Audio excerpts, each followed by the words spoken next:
আসসালামু আলাইকুম। আচ্ছা তাও তোমার এই কাজটার বয়স কতদিন হইবে? মানে এই কাজ করারে 50 বছর হবে যাবতীয় ঠিক করে মেলা থাকেন। দিন। যাই হোক, তার ওকে কাছে তো আজকে দাও আমি গুল খাও। শুনলাম যে এই যে কাজের গুলো খায় বয়স কিন্তু দাঁত কতদিন গুলে দেখো, হবে। দাঁত গুলে দেখা। সে বলছে যে গুল 50 গুল বছর খায় হবে। কিন্তু। তা দেখে যান ভিডিওটা শেষ পর্যন্ত এবং মায়াবী চেহারাটা। 1000 1200 পাগলা হইস তুই। বা একটা কথা জিজ্ঞাসা করি, মন খারাপ না করলে একটা কথা জিজ্ঞাসা করি। তাও দিনে তোমার এটা আনুমান,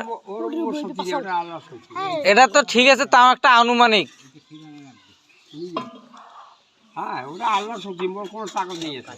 রাইট কথা কইছে।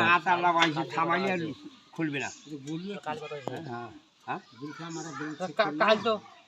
কালকে তো জানবেন, কাল কত জন আইবে? কাল 900 টাকা। 900 টাকা।